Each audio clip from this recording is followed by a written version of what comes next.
말씀의 제목은 서로를 살리는 관계라는 그러한 제목으로 하나님의 은혜를 함께 나누려고 합니다. 오늘도 하나님의 말씀의 은혜가 우리 모두에게 있기를 주님의 이름으로 축복합니다. 특별히 오늘은 말씀을 통해서 우리의 영적인 관계가 새로워지는 그러한 은혜가 있었으면 좋겠습니다. 이런 말이 있습니다. 공생관계라는 말이 있습니다. 공생관계. 이게 무슨 뜻이냐면요. 사전적인 의미를 보면 잘 안 보이시겠지만 제가 읽으면 생명 종류가 다른 생물이 같은 곳에 살면서 서로에게 이익을 주고받는 관계적 특성이다라고 어려운 말로 이렇게 되어 있습니다. 그러니까 쉽게 말하면 한 공간에 두 생물이 이렇게 같이 삽니다. 그러면서 서로가 서로에게 이제 다른 종류의 이렇게 생물이 사니까 싸울 수도 있는데 서로 싸우는 게 아니라 서로가 서로를 도와주면서 이제 한 공간에서 사는 그런 것을 이제 공생 관계다라고 이야기를 합니다. 예를 들면 이런 것이 있습니다. 좀 징그러울 수 있겠지만 개미와 진딧물이에요. 큰 거는 개미고 조그만 건 진딧물입니다. 이 개미와 진딧물은요 서로 공생 관계입니다. 개미는 이 진딧물을 천적으로부터 보호를 해줍니다. 진딧물을 보호해주고 그 대신 진딧물은 개미에게 뭘 주냐면요 진딧물의 배설물에 이 단물이라고 감로라고 하는 그러한 단물이 이렇게 배설물로 나온다고 합니다. 그거를 개미가 먹는다라는 것이죠. 그래서 개미와 진딧물은 서로가 서로에게 도움을 주는 그러한 관계 가운데 있다라고 합니다. 그리고 하나 더 보면 이건 말미잘하고 흰 동가리라는 물고기인데요. 말미잘은 그 촉수에 독이 있죠. 그래서 이렇게 물고기가 오면은 독을 쏴서 그 물고기를 죽여서 잡아먹습니다. 그런데 흰 동가리는 아무리 이 말미잘 사이를 막 헤집고 다녀도 죽이지 않는다라는 거예요. 그래서 사람들이 신기해서 그걸 봤더니 무슨 이유가 있냐면 이 말미잘은 흰 동가리를 보호를 해주는 거고 그 천적으로부터 보호를 해주고 그리고 이 흰 동가리는 뭘 하냐면 자기보다 큰 물고기를 이 말미잘에게 이제 유인을 하는 역할을 하는 거예요. 그래서 이렇게 큰 물고기 사이에서 돌아다니다가 이 말미잘 사이로 쏙 숨어 버리는 거죠. 그럼 그 큰 물고기가 이 흰 동가리 먹으려고 이제 말미잘 사이로 왔다가 독침을 맞고 이제 죽어서 말미잘이 먹는 거죠. 이것도 이제 서로가 서로에게 유익이 되는 그러한 공생 관계다라는 것입니다. 이처럼 다른 두 생물이 서로가 서로를 도와주는 것, 서로가 서로를 살리는 관계 가운데 있는 것을 공생 관계라고 합니다. 이제는 그 두 생명체가 서로가 없이는 살 수가 없는 거죠. 개미에게도 진딧물이 필요한 것이고 진딧물에게도 개미가 필요한 그러한 관계가 이제 생기게 되는 것입니다. 그런데 이러한 공생 관계가 어디에도 있냐면요. 바로 이 교회 공동체 안에도 있다라는 것이죠. 그걸 위해서 이렇게 앞에 이렇게 장황하게 설명을 했습니다. 지난 시간의 말씀을 잠깐 살펴보면 사도 바울은 급하게 두고 떠났던 이 데살로니가 교회 성도들의 안부가 너무나 궁금했습니다. 하지만 사역을 해야 되기 때문에 그러한 안부에 대한 것을 참고 참다가 결국 사도 바울은 3장 1절 말씀을 인용을 하면 참다 못하여라는 그러한 말을 사용을 하죠. 그러면서 더 이상 참지 못해서 이제 너무 궁금해서 더 이상 참지 못하겠어라는 마음 때문에 디모데를 데살로니가로 파송을 하게 됩니다. 디모데는 그곳에 갔을 때에 목적이 크게 세 가지가 있었습니다. 그냥 간 것이 아니라 세 가지의 목적을 가지고 갔는데 첫 번째는 성도들, 그 데살로니가 교회 성도들의 믿음을 굳게 하기 위함이다라고 지난 시간 말씀드렸고 두 번째는 그들의 믿음을 위로하기 위해서 디모데를 보냈다라고 말씀드렸고 마지막 세 번째는 여러 환난 가운데 있는 그 데살로니가 성도들의 믿음이 요동치 않게 하기 위해서 이 디모데를 보냈다라는 것을 우리가 지난 시간 함께 말씀을 통해서 살펴봤습니다. 자, 이제 우리가 오늘 이제 함께 살펴볼 이 말씀은요. 디모데를 이제 데살로니가로 보냈는데 시간이 한참 지나고 나서 이 디모데가 다시 사도 바울에게 돌아오게 된 것입니다. 그리고 그 고린도 교회 성도들의 그 데살로니가 교회 성도들의 그러한 소식과 안부를 가지고 이제 사도 바울에게 디모데가 찾아온 것이죠. 그리고 사도 바울은 그 어떠한 그러한 그들의 소식을 이제 다 듣고 나서 너무나 감사와 감격의 내용을 오늘 이제 함께 읽은 그 말씀에 이제 기록을 하고 있습니다. 함께 말씀을 살펴보면서 오늘 우리에게 주시는 은혜를 좀 나누어 보기를 원하는데요. 먼저 4절 말씀을 우리 함께 읽어보도록 하겠습니다. 한 번 더 읽습니다. 시작. 우리가 너희와 함께 있을 때에 장차 받을 환난을 너희에게 미리 말하였더니 과연 그렇게 된 것을 너희가 아느니라. 아멘. 사도 바울과 선교팀은 데살로니가에 있을 당시에 예수님을 이제 믿게 된 그러한 성도들에게 여러분들이 이제 예수님을 믿게 되면 장차 여러 가지 환난들을 받게 될 것입니다. 이 환난들을 여러분들이 믿음으로 잘 견뎌내셔야 돼요라고 이렇게 말씀으로 이제 가르쳤었습니다. 그러고 나서 이제 데살로니가를 떠났는데 4절 말씀을 보면 우리가 너희와 함께 있을 때에 장차 받을 환난을 여러분들에게 미리 말하였다. 근데 여러분들이 그러한 환난 가운데 지금 있는 그 소식을 사도 바울이 듣게 된 것이죠. 사도 바울은요, 그들이 그러한 환난 가운데 있었기 때문에 마음이 불안했습니다. 궁금했습니다. 3주밖에 양육을 받지 못했던 그들이 환난 속에서 믿음을 버렸을까봐, 예수님을 등졌을까봐 너무나 궁금했던 것이죠. 그래서 그들의 믿음을 확인하기 위해서 디모데를 데살로니가로 보내게 됩니다. 5절 말씀도 우리 함께 한 번 더 읽어보겠습니다. 함께 읽습니다. 이러므로 나도 참다 못하여 너희 믿음을 알기 위하여 보내었노니 이는 혹 시험하는 자가 너희를 시험하여 우리 수고를 헛되게 할까 함이러라. 아멘. 사도 바울은 데살로니가 성도들의 믿음을 알기 위해서 지금 디모데를 데살로니가로 보냈다라고 이야기를 하고 있습니다. 그런데 바울은 왜 그 데살로니가 성도들의 믿음을 알기를 원했을까요? 그 이유가 무엇일까요? 아까 말씀드렸던 것처럼 그들에게는 여러 가지 환난이 있었기 때문에 믿음 가운데 잘 있는가, 그것이 이제 궁금했던 것이죠. 하지만 더 나아가서 오늘 이 3장 5절의 말씀을 보면, 하반절을 보면 그 이유에 대해서 뭐라고 이야기를 하고 있습니까? 하반절을 보면 이는 혹 시험하는 자가 너희를 시험하여 우리 수고를 헛되게 할까 함이러라라고 말하고 있는 거예요. 그러니까 그 데살로니가 성도들 주변에는 그들을 시험하는 자가 있었다라는 거죠. 그래서 그 시험하는 자로 인해서 그들이 예수님을 이제 더 이상 안 믿게 될까봐, 그래서 자신들의 그 수고가 헛되게 될까봐 이 디모데를 그들에게 보냈다라고 이야기를 하고 있는 것입니다. 오늘 말씀을 통해서 첫 번째 나눌 주제는 바로 이것입니다. 첫 번째 내용은 우리를 시험하는 자가 있다라는 것이에요. 3장 5절 말씀을 통해서 시험하는 자가 그들에게도 있었지만 지금을 살아가고 있는 우리에게도 이러한 시험하는 자가 있다라는 것이죠. 사도 바울은 앞서 2장 18절에서 자신이 데살로니가에 2번이나 다시 이렇게 찾아가려고 했는데 무엇 때문에 찾아가지 못했다라고 이야기를 할까요? 2장 18절을 보면요, 자신이 2번이나 데살로니가로 찾아가려고 했는데 사탄이 자신을 방해해서 데살로니가로 가지 못했다라는 것을 이야기합니다. 그러니까 그러면서 이제 그런 말을 하면서 사탄의 존재에 대해서 사도 바울이 데살로니가 성도들에게 이야기를 하는 것이죠.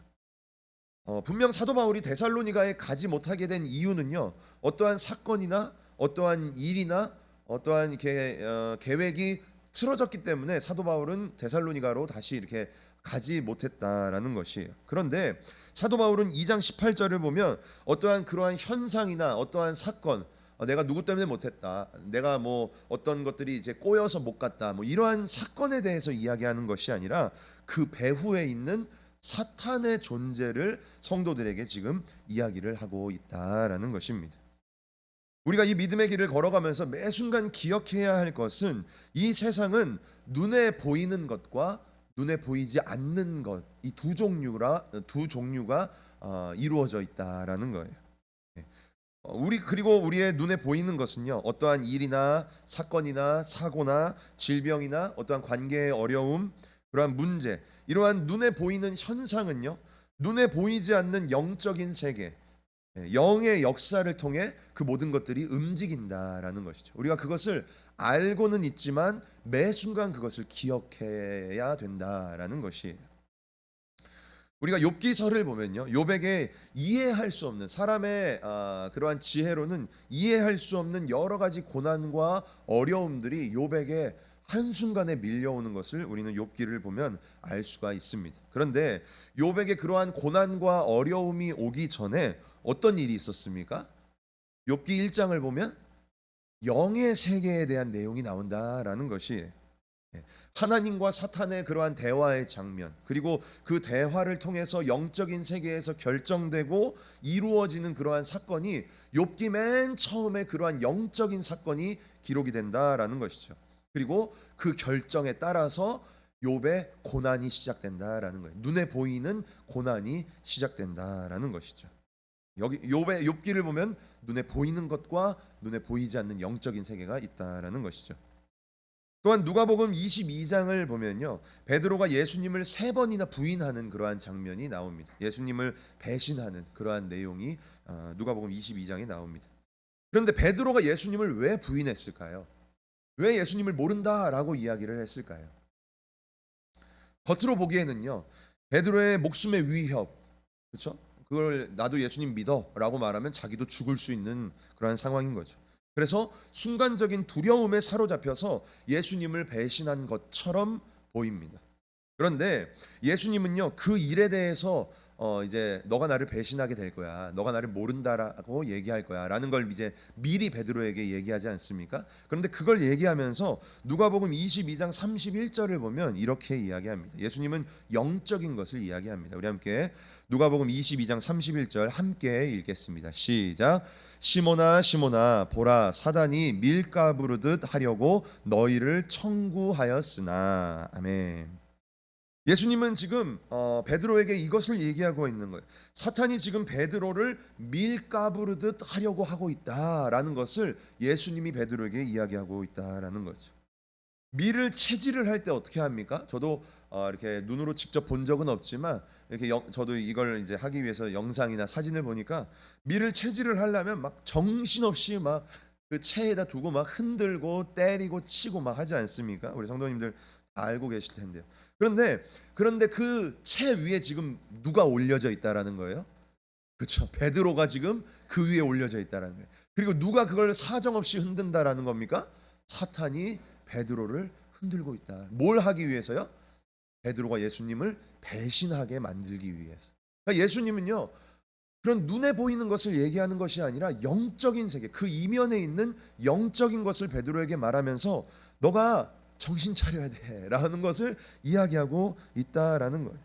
사탄은 지금 베드로의 열정과 믿음, 어쩌면 예수님 곁에서 가장 많은 것을 배웠고 제자들 중에 으뜸이다라고 할 수 있는 이 베드로를 꺾어버리려고 사탄은 이 베드로를 지금 막 흔들고 있다라는 것을 예수님이 말하고 있다라는 것이죠. 이처럼 우리의 눈에 보이는 것과 우리의 눈에 보이지 않는 그러한 영적인 세계가 나에게, 나의 이제 실제적인 삶 속에 이루어지고 있다라는 것을 우리는 날마다 기억해야 된다라는 것입니다.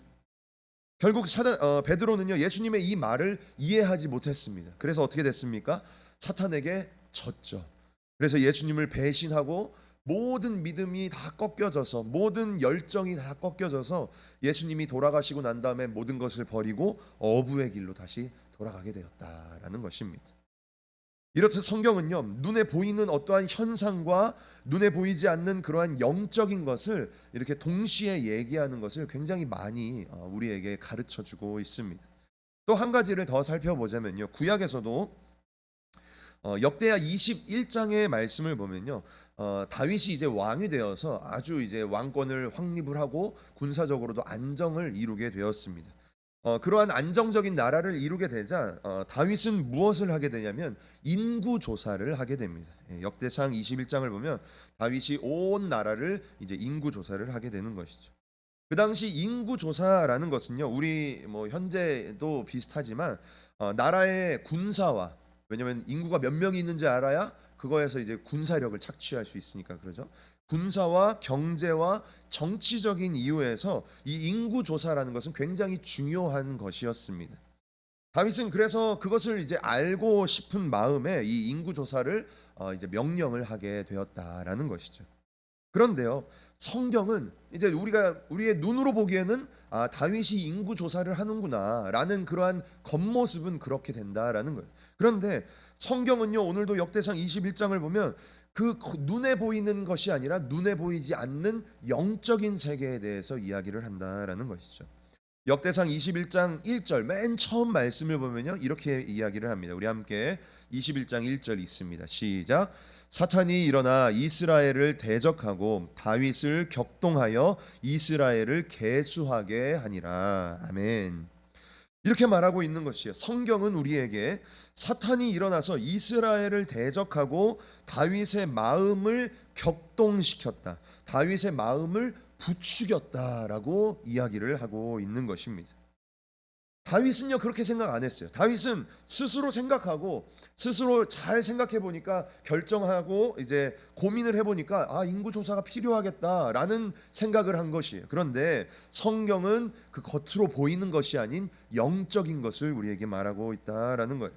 눈에 보이지 않는 영적인 세계에서는 사탄이 다윗에게 지금 역사했다, 다윗의 마음을 부추겼다라고 이야기하고 있는 것이죠. 그래서 사탄의 부추김으로 다윗은 해서는 안 되는 결정을 하게 만들었다라는 것입니다.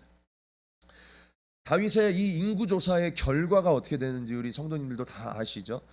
다윗이 이 인구조사를 하게 된 그 결과로 인해서요, 하나님의 진노를 이스라엘이 받게 되고 이스라엘 백성 중에 7만 명이 전염병으로 죽게 되는 그러한 사태가 벌어지게 된다라는 것이, 그러니까 다윗의 한순간의 잘못된 결정으로 인해서 이스라엘에 이렇게 비참한 일이 일어나게 된다라는 것이죠. 우리는 이것들을 통해서 무엇을 알 수 있어야 됩니까? 눈에 보이는 것과 눈에 보이지 않는 영적인 세계가 나의 인생 가운데도, 우리의 가정 가운데도 지금도 역사하고 있다라는 것을 우리는 깨닫고 그것을 늘 생각해야 된다라는 것입니다. 세상에 사는 사람들은요, 예수님을 믿지 않는 사람들은요, 눈에 보이는 현상을 그 현상 자체로만 바라봅니다. 그래서 어떠한 일이 생기거나 문제가 생기면 눈에 보이는 그것을 해결하기 위해 모든 에너지를 다 사용한다라는 것이죠. 하지만 우리 그리스도인은요, 달라야 된다라는 것이에요. 비록 우리에게도 눈에 보이는 어떠한 현상이 있습니다. 우리 가정에 문제가 있고, 내 육신에 질병이 있고, 재정적인 어려움이 있고, 관계의 깨어짐이 있고, 우리의 눈에 보이는 것이 분명히 우리에게도 있다라는 것이에요. 그런데 우리는 그것 말고 또 뭘 볼 수 있어야 됩니까? 그 이면에서 역사하는 영의 세계를 우리는 볼 수 있어야 된다라는 것이에요. 그것이 세상에 사는 사람과 예수님을 믿는 우리의 차이점이다라는 것이죠. 우리는요, 우리 곁에서 항상 우리를 시험하는 자가 있다라는 것을 우리는 기억해야 된다라는 거예요. 베드로서를 보면요, 우리 주변에 늘 누가 있다라고 얘기합니까? 사탄이 있다라고 얘기하죠. 그런데 사탄의 그러한 모습을 어떻게 비유하고 있습니까? 배가 고파서 먹이를 찾아 우는 사자처럼 우리 주변을 맴돌고 있다라는 것을 베드로서는 우리에게 이야기하고 있다라는 거예요. 베드로서가 왜 그렇게 얘기할까요? 사도 베드로가 당했기 때문이에요. 그렇죠? 아까 제가 말씀드렸지만 사도 베드로가 한번 자기가 당했기 때문에 성도 여러분들은 그것을 당하면 안 된다라는 마음으로 그런 것을 증거했다라는 거죠. 그래서 예수님도요, 제자들에게 몇 번이나 이렇게 이야기합니다. 시험에 들지 않게 깨어서 기도해라라는 것을 이야기하는 거예요. 깨어 있다라는 것은 무엇을 말하고 있는 것입니까? 눈에 보이는 것에만 매달리지 말고 눈에 보이지 않는 영의 세계를 볼 수 있어야 된다라는 것을 이야기하는 것이죠. 그러기 위해서는 뭘 해야 된다라고 얘기합니까? 기도해야 된다라고 이야기하는 거예요. 그리고 에베소서 6장, 우리가 너무나 잘 알고 있는 이 전신갑주의 내용에서도 우리가 싸워야 할 대상이 무엇이라고 말합니까?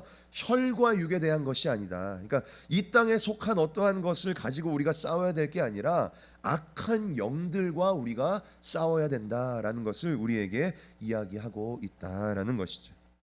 우리 그리스도인은요, 눈에 보이지 않는 영의 세계를 볼 수 있어야 합니다. 우리가 이미 알고 있지만 다시 한번 상기시키는 마음에서 내 주변에서 지금 사탄이 어떻게 역사하고 있을까? 어떻게 나의 마음을 힘들게 만들고 어떠한 환경과 어떠한 문제로 나의 믿음을 지금 꺾어버리려고, 나의 이러한 기도하고자 하는 열정을 꺾어버리려고 나에게 방해를 하고 있을까? 우리가 이것을 늘 바라보고 늘 생각하면서 기도해야 된다라는 것이죠.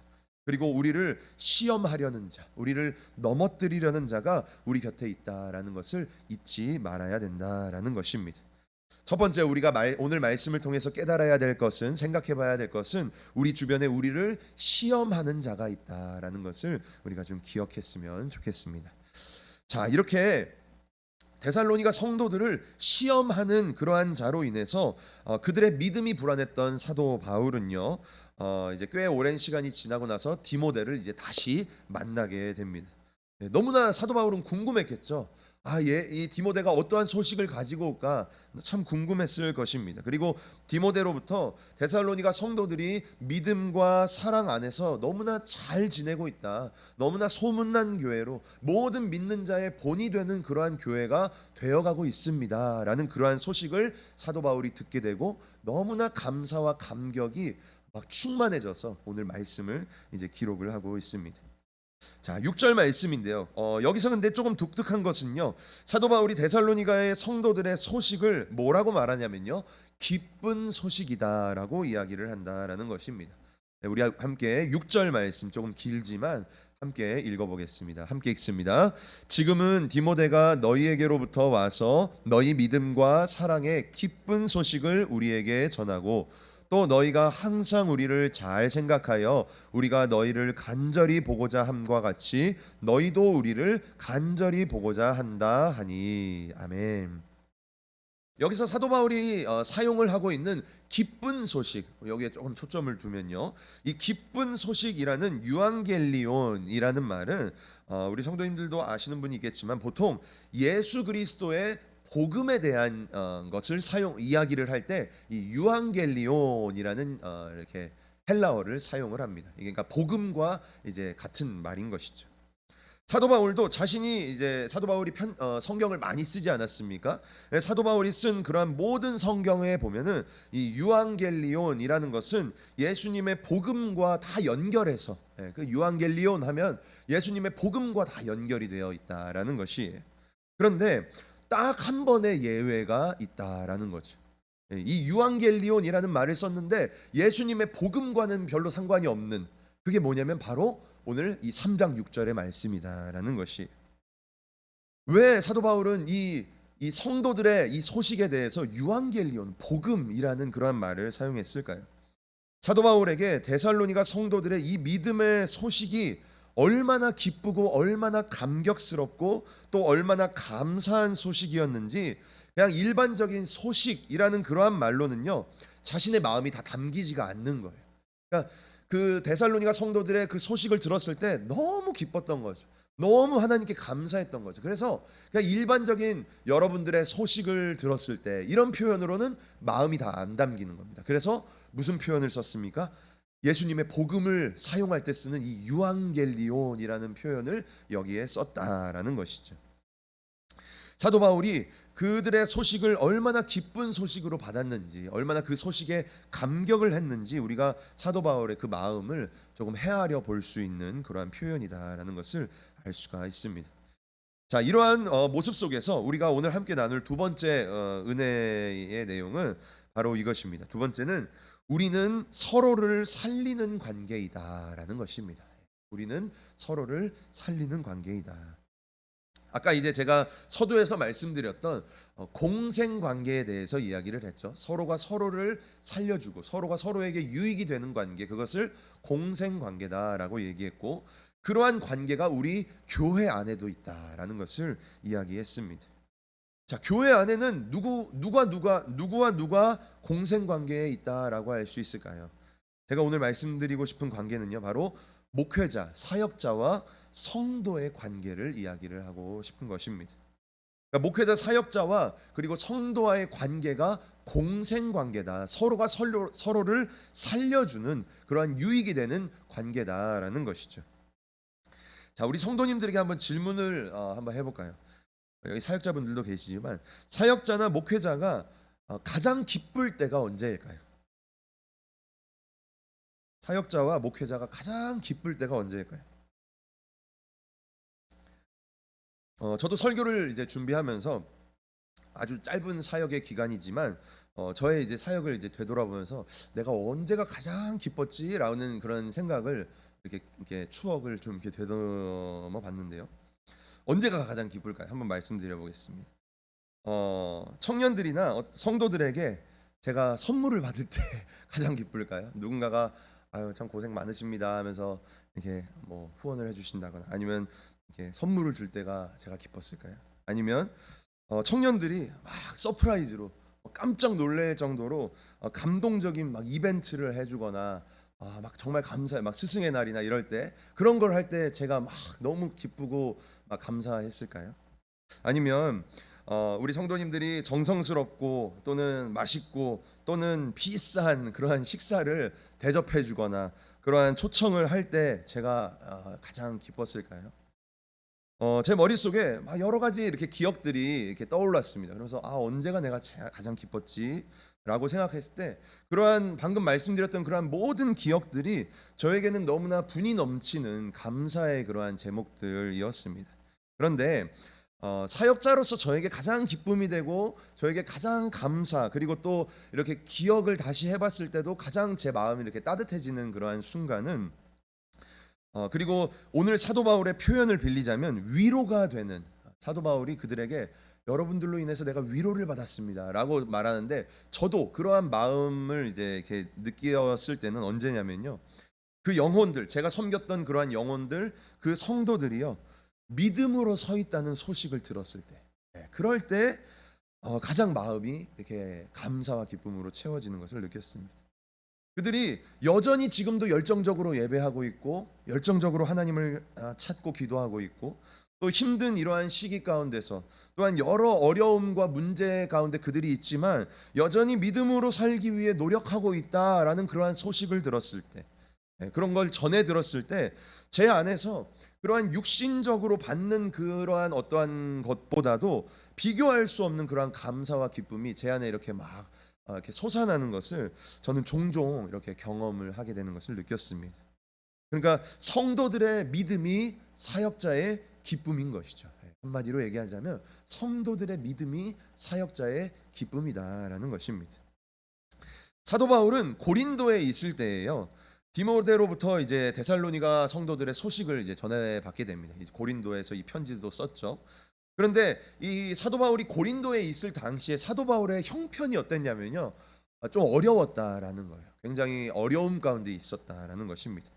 데살로니가 3장 7절 말씀을 보면 사도 바울이 이렇게 이야기를 하고 있죠. 상반절을 보면 그들이 궁핍과 환난 가운데 있었다라고 이야기를 하고 있어요. 그렇죠? 모든 궁핍과 환난 가운데서라고 이야기를 합니다. 그리고 사도행전 18장 그러니까 사도 바울이 고린도에 있을 그러한 사건을 기록한 게 사도행전 18장인데요. 사도행전 18장을 보면요. 사도 바울의 심리 상태가 어땠냐면요. 두려움과 복음을 당당하게 증거하지 못하는 그러한 상황 가운데 있었다라는 것을 사도행전 18장을 보면 알 수가 있습니다. 그러니까 사도 바울이 지금 어떠한 상태에 있습니까? 형편으로도 안 좋고, 그러니까 이게 궁핍이라는 것은 뭐 재정적으로나 그러한 상황적으로 되게 좋지 않다라는 거죠. 환난이라는 것은 영적으로나 그러한 핍박이나 이런 것을 받고 있다라는 것입니다. 그리고 사도 바울의 심리 상태도 어떻습니까? 그러한 이게 상황적인 것으로 인해서 마음에 두려움이 생기고 복음을 당당히 증거하지 못하는 그러한 상황 가운데 지금 사도 바울이 있었다라는 거예요. 그러니까 한마디로 말하면 지금 사도 바울의 상태가 너무나 지치고 힘들다라는 것이죠. 그런데 이 7절 말씀을 보면요. 이러한 힘든 상황 가운데 사도 바울이 있었는데 이 7절 하반절을 보면 뭐라고 이야기를 하고 있습니까? 너희 믿음으로라고 이야기를 하죠. 그러니까 데살로니가 성도들의 그러한 소식을 이제 들은 거예요. 그래서 사도 바울이 뭐라고 말하냐면요, 여러분들의 그 믿음으로 말미암아 여러분들에게 내가 위로를 받았습니다라고 이야기를 하고 있는 것입니다.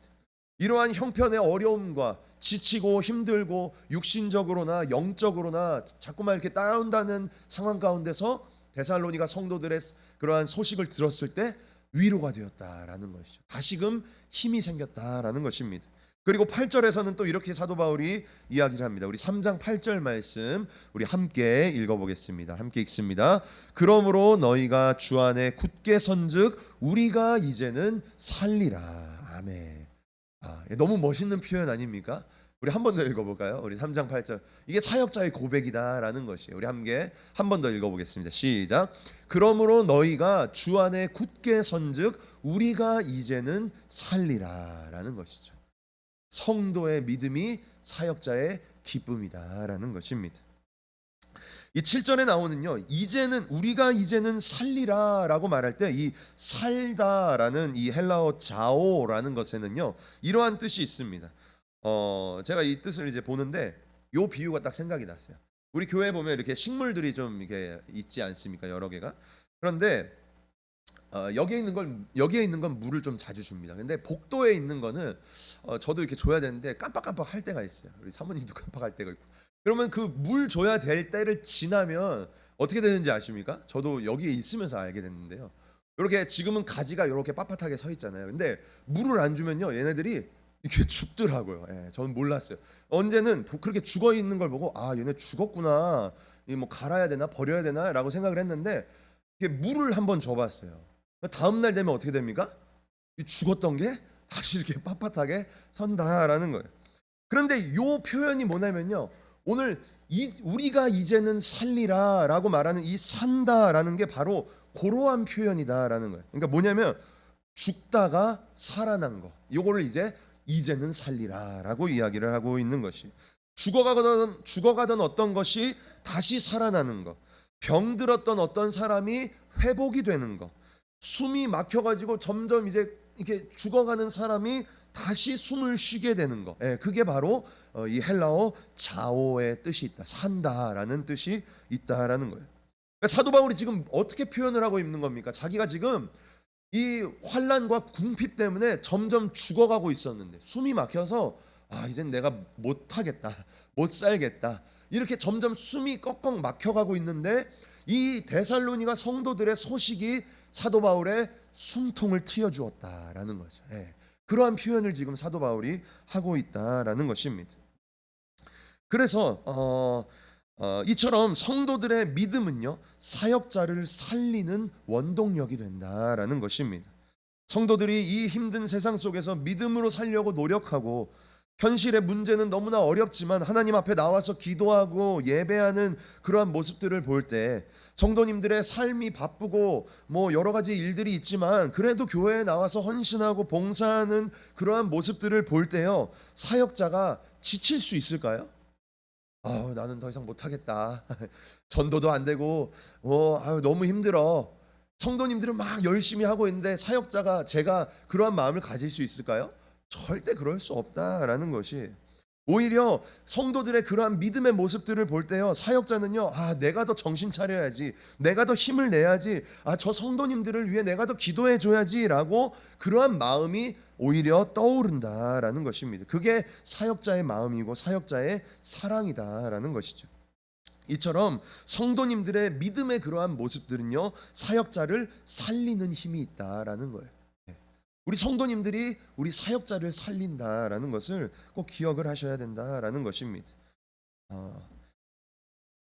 그래서 그것이 이제 첫 번째 모습인 것이고요. 그래서 우리 성도님들의 믿음이 우리 사역자를 살린다라는 것이고, 두 번째, 그렇다면 반대로 우리 사역자들은 성도님들에게 무엇을 해줄 수 있을까요? 우리 함께 9절과 10절 말씀을 함께 읽어보겠습니다. 우리 함께 읽습니다. 우리가 우리 하나님 앞에서 너희를 인하여 모든 기쁨으로 기뻐하니 너희를 위하여 능히 어떠한 감사함으로 하나님께 보답할고, 주야로 심히 간구함은 너희 얼굴을 보고 너희 믿음의 부족함을 온전케 하려 함이라. 아멘. 자, 사도 바울은 지금 데살로니가 성도들의 믿음으로 인해 하나님께 감사의 기도를 드리고 있습니다. 9절 말씀을 잠깐 다시 한번 보면 이렇게 말하고 있죠. 하나님 앞에서 여러분들로 인해서 내가 너무 기쁘다. 내가 하나님께 무엇으로 도대체 보답을 해야 될지 모르겠다. 그 감사의 감격을 이야기를 하고 있는 것이죠. 그리고 10절 말씀을 보면 그리고 이제 데살로니가 성도들에게 이렇게 말합니다. 사도 바울에게 간절한 기도 제목이 하나 있다라는 거예요. 밤낮으로 기도하고 있는, 간구하고 있는 제목이 있는데 그것은 여러분들을 다시 만나고 싶다라는 것입니다. 그런데 왜 다시 만나고 싶다라고 말합니까? 10절 하반절을 보면 여러분들의 믿음의 부족함을 온전하게 하기 위해서 여러분들을 다시 만나고 싶다라는 것입니다. 사역자들이 성도들에게 무엇을 해줄 수 있습니까? 성도들의 믿음의 부족함을 온전하게 해준다라는 것을 우리 사역자들은 기억해야 된다라는 것이죠. 사역자는 성도들의 믿음을 위해 존재한다라는 것입니다. 마치 양들을 올바르게 인도하기 위해서 목자가 있는 것처럼 사역자는요, 성도들이 하나님의 말씀의 바른 길로 가게 하기 위해서, 성도들이 믿음에 든든하게 서서 하나님을 잘 믿게 하기 위해서 사역자들은 존재한다라는 것이죠. 우리가 지난 시간 살펴봤지만 사도 바울은 디모데를 데살로니가로 보내면서 제가 아까 서두에도 말씀드렸죠. 세 가지의 미션, 이 디모데가 해야 될 일을 맡겨 주었습니다. 무엇을 디모데에게 맡겼습니까? 다시 한번 이제 계속해서 이제 살펴보면요. 디모데는 이제 사역자인 것이죠. 디모데가 데살로니가 성도들에게 무엇을 주기를 원했냐면 첫 번째는 무엇입니까? 그들의 믿음을 굳게 해줘라라는 그러한 미션이 있었습니다. 그리고 두 번째 미션은 무엇입니까? 그들의 믿음을 위로해줘라라고 이야기를 하고 있죠. 그리고 마지막 세 번째는 3절 상반절을 보면 여러 환난 가운데 그들의 믿음을 요동치 않게 해줘라라고 디모데를 성도들에게 보냈다라고 이야기를 하고 있는 것입니다. 자, 여기서도 우리가 발견할 수 있는 거예요. 사역자가 성도들에게 무엇을 해줄 수 있습니까? 그들의 믿음을 굳게 쓰게 해줘야 된다. 그들의 믿음을 위로해줘야 된다. 그들이 믿음 안에서 요동하지 않도록 해줘야 되는 것이 바로 사역자의 해야 될 일이다, 미션이다라고 우리는 말씀을 통해 발견할 수 있다라는 것입니다.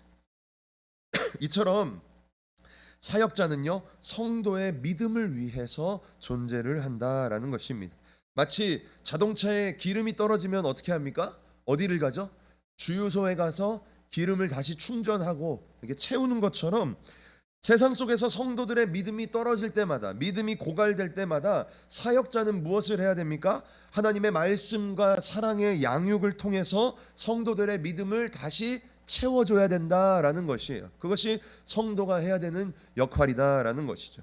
히브리서 13장 17절 말씀을 보면요, 사역자의 역할에 대해서 이렇게 이야기를 합니다. 우리 상반절을 새 번역으로 우리 함께 읽어보겠습니다. 함께 읽습니다.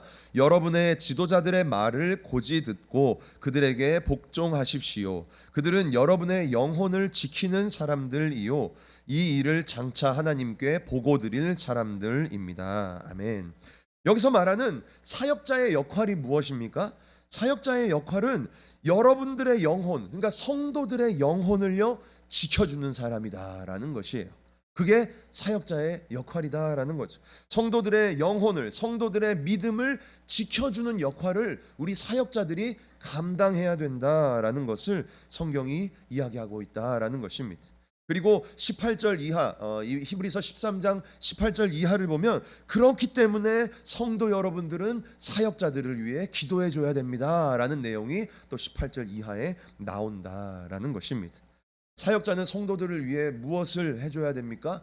성도들의 믿음이 흔들리지 않도록, 그들이 믿음이 굳건하게 설 수 있도록 사역자는 성도들의 믿음을 붙들어 줘야 된다라는 것이 사역자의 역할이다라는 것이죠. 자, 말씀의 결론을 맺겠습니다. 오늘 말씀의 제목은요, 서로를 살리는 관계입니다. 성도와 사역자는요, 공생관계다라는 거예요. 서로를 살리는 관계다라는 것입니다. 우리는요, 보통은 사역자가 뭐 성도들을 이렇게 살려주고 뭐 사역자가 우리 성도들을 위해서 열심히 헌신하고 섬겨주고 하는 거지 뭐 우리 성도들이 뭘 사역자를 위해 이렇게 생각을 할지 모르겠어요. 그런데 성경은요 그렇지 않다라는 거예요.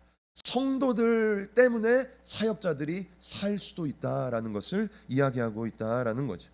성도는 죽어가는데 사역자만 막 성령 충만해서 살 수는 없는 것이고, 또 반대로 사역자는 죽어가는데 성도들만 성령 충만해서 살아갈 수는 없다라는 것입니다. 함께 죽거나 함께 사는 존재가 바로 우리의 관계다라는 것이죠.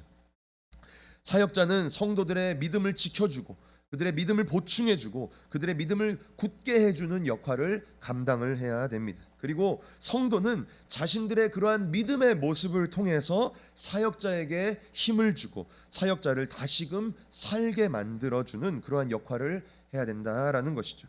서로가 서로를 살려주는 그러한 아름다운 관계가 우리의 관계다라는 것입니다. 세상에서요 노래방을 가거나 노래를 부를 때 사람들이 이렇게 흥을 돋구기 위해 뭐라고 하는지 아십니까? 노래 부르기 전에 뭐라고 하는지 아세요? 살리고 살리고 하는 거 아십니까? 네, 아시죠? 살리고라는 걸 얘기를 하죠. 그런데 저는 이 말이요 교회 안에서 외쳐져야 되는 말이지 않나라는 생각이 오늘 말씀을 준비하면서 이게 문득 생각나는 거예요. 교회 안에서 이 살리고가 생겨나야 된다라는 거죠.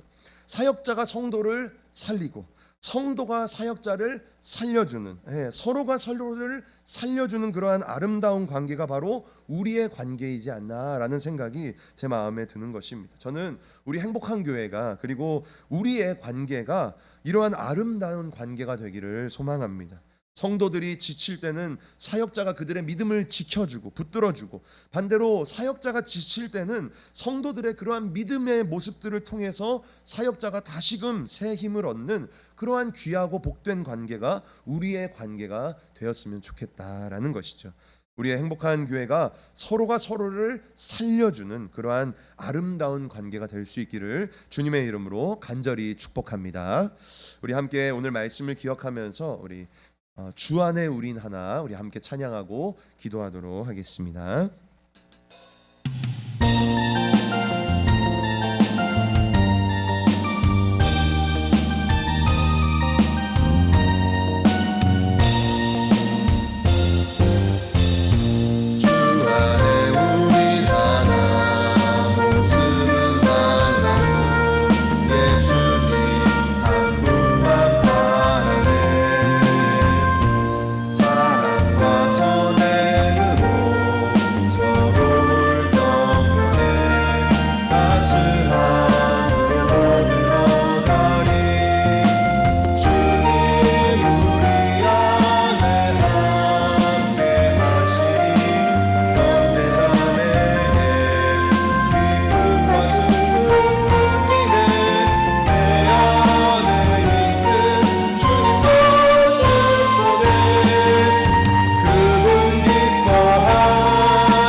주 안에 우린 하나